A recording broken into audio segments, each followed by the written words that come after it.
दोस्तों, ये कहानी है आलोक की। आलोक अपने घर में अपनी माँ और पत्नी के साथ रहता था। आलोक की पत्नी अनीता एक खाते पीते परिवार से थी, पर आलोक एक बहुत बड़े घराने का एक लौता बेटा था। आलोक की शादी को 4 साल हो चुके थे। आलोक की पत्नी अनीता दिखने में तो ज्यादा सुंदर नहीं थी, पर वो एक बहुत ही संस्कारी लड़की थी और इसी संस्कार की वजह से आलोक की माँ ने अनीता से शादी की थी। अनीता की एक छोटी बहन भी थी जिसका नाम प्रिया था और वो अपनी बहन से दिखने में कई ज्यादा खूबसूरत थी। आलोक तो प्रिया से ही शादी करना चाहता था, लेकिन जब आलोक की शादी अनीता से हुई थी तब प्रिया की उम्र सिर्फ 19 साल ही थी और थोड़ी मजाकिया टाइप की थी और इतनी कम उम्र में उसके माँ बाप शादी नहीं करना चाहते थे। पर एक तरीके से कहा जाए तो आलोक का दिल तो प्रिया पर ही फिदा हो चुका था, लेकिन जब उसके माँ बाप ने शादी से इनकार किया तो आलोक मन महसूस कर रह गया। तब उसने अनीता से शादी कर ली, पर अब तक शादी को 4 साल हो चुके थे। एक दिन की बात है, रात के 2 बज रहे थे। आलोक अपनी पत्नी अनीता के साथ गहरी नींद में सोया हुआ था। तभी आलोक को एहसास हुआ जैसे उसे कोई हिला रहा हो। उसने झटके से आंखें खोली तो देखा उसकी पत्नी अनीता दर्द से कहरते हुए बोली, उठिए जी, मेरे पेट में बहुत ज्यादा दर्द हो रहा है। अपनी पत्नी की ये बात सुनते ही आलोक झटके से उठ गया। पत्नी की ऐसी हालत देखकर आलोक बेचैन हो गया और उसने जल्दी से एम्बुलेंस पर फोन लगाया और बगल के कमरे में से अपनी माँ सुशीला को जगाते हुए बोला, माँ उठो ना, देखो अनीता की तबीयत बिगड़ी ही जा रही है।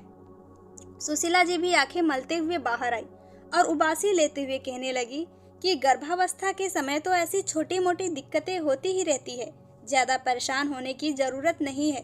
बहू को गैस बन गई होगी। लेकिन अनीता बोली, नहीं मम्मी जी, ये कुछ अजीब सा दर्द हो रहा है, मुझे तो बहुत घबराहट हो रही है। तभी बाहर से एम्बुलेंस आ गई। तब आलोक ने सुशीला जी से कहा कि माँ तुम घर पर रहो, मैं इसे लेकर हॉस्पिटल जा रहा हूँ। हॉस्पिटल जाने पर डॉक्टर ने तुरंत ही ट्रीटमेंट शुरू किया। डॉक्टर ने बताया कि कुछ जटिलताओं की वजह से अनीता का गर्भ बहुत कमजोर है। ऐसे में इसे पूरी तरह से बेड रेस्ट पर रहना होगा, नहीं तो बच्चे की जान को खतरा हो सकता है। डॉक्टर की बात सुनकर आलोक बहुत घबरा गया, क्योंकि शादी के 4 सालों के बाद बहुत इलाज करवाने के बाद दोनों को माता पिता बनने का सौभाग्य मिला था। इस बच्चे को लेकर अनीता के सारे सपने जुड़ चुके थे। वो उन सपनों को टूटकर बिखरने नहीं देना चाहती थी। आलोक ने प्रण कर लिया था कि वह अनीता और अपने बच्चे को कुछ नहीं होने देगा। 3 दिनों के बाद अनीता हॉस्पिटल से घर आ गई थी। चूंकि अभी अनीता का 4 महीना ही चल रहा था, इसलिए कई महीनों तक उसका ज्यादातर ख्याल रखने की जरूरत थी। आलोक के घर पर केवल उसकी माँ और पत्नी ही रहती थी, कोई और नहीं था जो उनकी मदद कर पाता। काम वाली बाई तो आती थी, पर वो पूरा दिन अनीता की देखभाल नहीं कर सकती थी और आलोक की माँ तो अपने घुटनों के दर्द से ही परेशान रहा करती थी। अनीता अपने मायके भी नहीं जा सकती थी, क्योंकि उसकी हालत यात्रा करने के लायक नहीं था, नहीं तो आलोक उसे मायके भेज देता। आखिरकार आलोक ने अनीता की मम्मी से बात की। अनीता की मम्मी के ऊपर भी बहुत ज्यादा जिम्मेदारी थी, जिस वजह से वो अनीता के ससुराल नहीं आ सकती थी। तो उन्होंने आलोक से कहा, बेटा मैं एक काम करती हूँ, मैं अपनी छोटी बेटी प्रिया को भेज देती हूँ। ये बात सुनते ही आलोक बहुत खुश हो जाता है और उसे थोड़ी तसल्ली होती है। प्रिया तो जीजाजी के घर जाने की बात सुनकर खुशी से झूम उठी थी कि उसे इतने दिनों तक दीदी और जीजाजी के साथ रहने का मौका मिलेगा। प्रिया जैसे ही अपने दीदी के यहाँ पहुंची तो उसने आते ही घर की और अपनी दीदी की देखभाल की सारी जिम्मेदारियां उठा ली। प्रिया 24 वर्षीय हंसमुख और चुलबुली किस्म की लड़की थी। घर के काम करने के साथ साथ पूरे समय अपनी दीदी को अपनी चटपटी बातों से हंसाती रहती थी। पहले तो आलोक ऑफिस चला जाता था, पीछे से अनीता अकेले रह जाती थी, लेकिन बहन के आ जाने के कारण अब उसे भी बहुत अच्छा लगने लगा था। घर में बहुत खुशनुमा माहौल बन गया था। वैसे तो सब कुछ ठीक ही था, लेकिन सुशीला जी जब कभी प्रिया को बैठकर मोबाइल यूज करते हुए देख लेती तो वह बहुत चिढ़ जाती थी।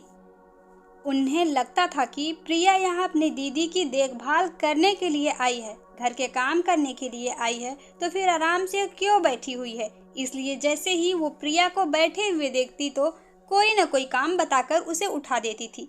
प्रिया उनके इस व्यवहार को समझ नहीं पाती थी। वे सहज होकर सारे काम करती रहती थी। एक दिन दोपहर के खाने के बाद अनीता आराम कर रही थी। आलोक की माँ जी भी अपने कमरे में थी। अनीता ने दोपहर के खाने के बाद रसोई समेटी नहीं थी क्योंकि आज वो बहुत थक गई थी। इसलिए थोड़ी देर अपने कमरे में लेटकर वो मोबाइल में अपनी सहेलियों से चैट करने लगी। इसी बीच सुशीला जी रसोई में पानी पीने के लिए गई। बिखरी हुई रसोई देखकर वह गुस्से से भड़क उठी और जब उन्होंने प्रिया के कमरे में झांक कर देखा कि प्रिया बेड पर लेटी हुई मजे से मोबाइल यूज कर रही है, तो उन्होंने भड़कते हुए कहा, प्रिया तुम यहाँ आराम से लेटी हो, वहाँ देखो तो रसोई कितनी गंदी पड़ी है। अगर हम कोई जिम्मेदारी उठाते हैं ना तो उसे पूरी ईमानदारी से निभाना भी चाहिए।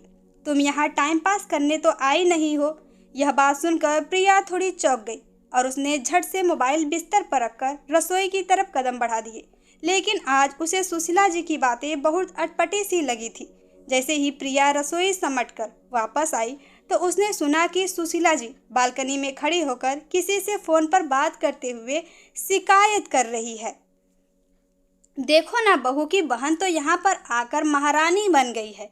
अरे उसे यहाँ काम करने के लिए बुलाया गया है, लेकिन वह तो बस मुफ्त की रोटियां तोड़ती रहती है।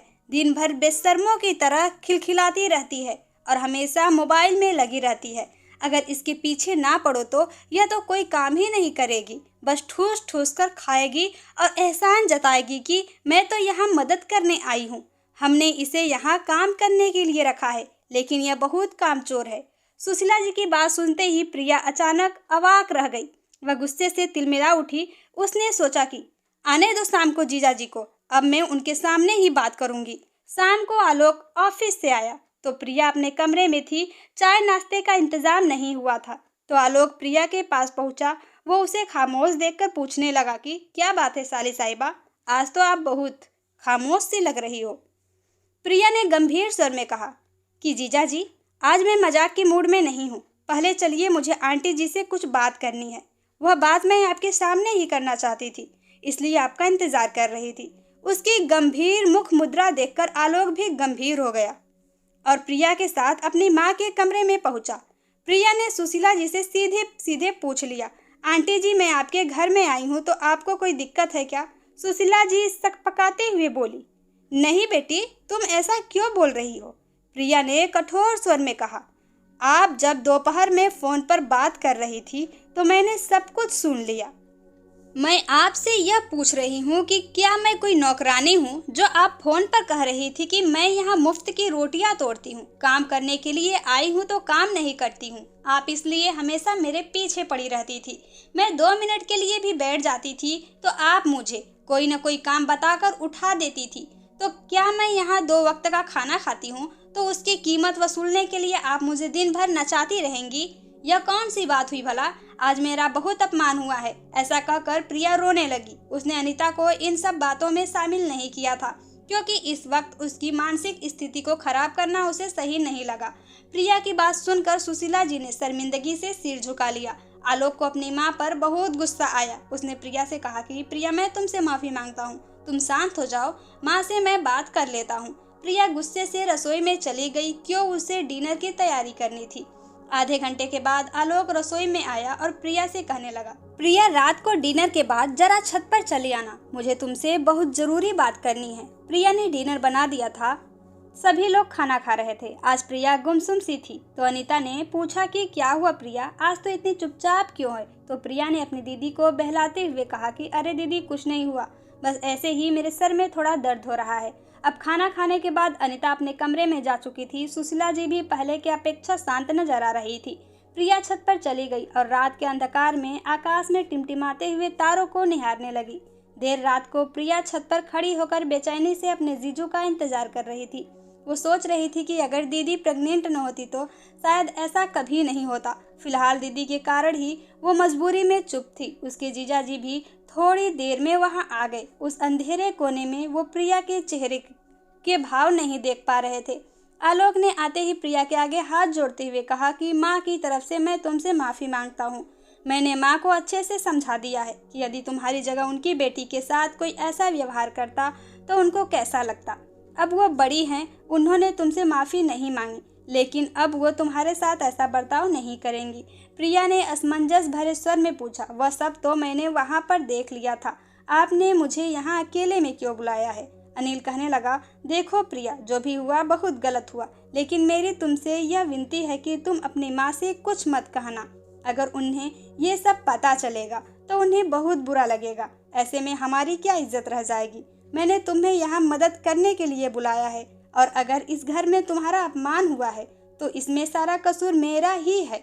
इसलिए मैं नहीं चाहता कि तुम्हारी माँ की नज़रों में परिवार की इज्जत कम हो जाए। जो कुछ भी हुआ वो बहुत ही शर्मनाक था, लेकिन अपने घर में यह सब बातें मत बताना प्लीज़। मैं माँ के सामने यह सब तुमसे इसलिए नहीं कहा क्योंकि मुझे डर था कि कहीं फिर वो इसे हमारी कमजोरी समझकर तुम्हारे साथ और गलत व्यवहार न करने लगे, कि तुम तो अपनी माँ से कुछ कहोगी नहीं। प्रिया ने कुछ सोचते हुए कहा कि जीजा जी, आप बहुत अच्छे इंसान हैं और मेरी दीदी को भी इसी घर में रहना है। मुझे आंटी जी की बातों का बुरा तो लगा है, लेकिन अगर आप कहते हैं तो मैं माँ को कुछ नहीं बताऊंगी। प्रिया की बात सुनकर आलोक के मन में उठा भयंकर तूफान थमसा गया।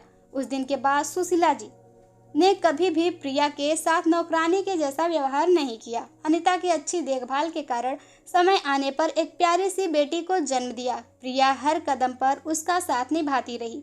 कहीं न कहीं सुशीला जी अपने व्यवहार से शर्मिंदा थी, क्योंकि प्रिया ने कभी भी उन्हें अपने व्यवहार से नीचा दिखाने की कोशिश नहीं की थी। ऐसे मुश्किल समय में मदद करने वाली लड़की उस परिवार के लिए किसी फरिश्ते से कम नहीं थी।